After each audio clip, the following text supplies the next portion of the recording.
It's been a decade in the making, but the DEA is finally clamping down on certain kinds of prescription pills with hydrocodone. Here to talk about the new changes you will soon notice is Dr. David Joseph. He is the Chief Medical Officer at the Austin Diagnostic Clinic. Good morning to you. Good morning. So fill us in on what these changes will be, and they're coming on the federal level. Yes, this is through the DEA, the Drug Enforcement Agency, and the changes involve the classification of drugs that have hydrocodone in them. The most common examples of these drugs are Vicodin, Lortab, Narco. They're drugs that are usually have a combination of hydrocodone with acetaminophen or Tylenol, or hydrocodone with a antihistamine or cough suppressant.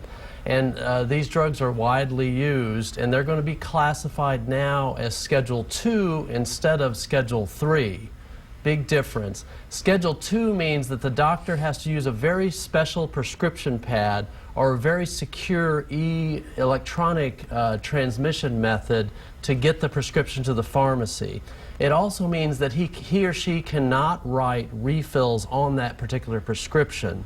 They can dispense multiple copies of that prescription that become active at different dates for up to 90 days. But it really changes the way this drug is prescribed, or this class of drugs.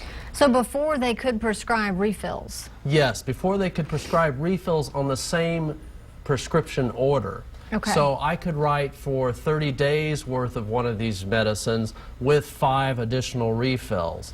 Now each refill requires a separate prescription.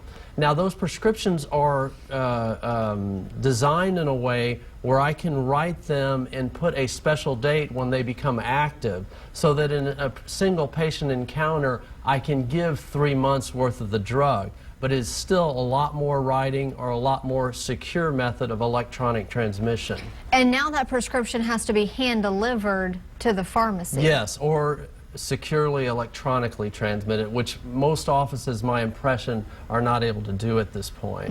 It can no longer be called in. It can no longer be called in. It can no longer be faxed in. What do you think is leading to these tighter restrictions? Well, the DEA in its ruling that came out on August 22nd said that there were a couple of reasons that led to their change. First of all, this idea has been tossed around for about 10 years. So this ruling didn't come as a big surprise. One reason is that it is apparent through epidemiological research and just other information that a lot of the drugs doctors are writing for their patients is not ending up with their patients. It's being diverted. In fact, when you look at opioid overdoses, that is overdoses of the various narcotics that are out there, illicit and licit types, prescription opioids lead the charge in terms of causing deaths from accidental and intentional overdoses. Got it. So there's a lot of what we call diversion. The other thing is, it's very strange. If I write a prescription for a patient for high blood pressure medicine or an antibiotic, my biggest concern should be whether or not they take it at all or how many dosages they miss. If I write for that same patient a prescription for Vicodin or one of these hydrocodone combination products, they are much more likely to misuse it. That is, take a higher dose than I recommend or take it more frequently. It's just, it seems to be just a cultural phenomenon that we play with these medicines looser and more easily.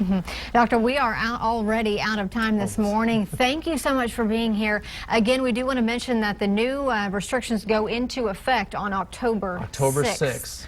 All right, we'll have more information about this on our website at kxan.com a little bit later this morning. Let's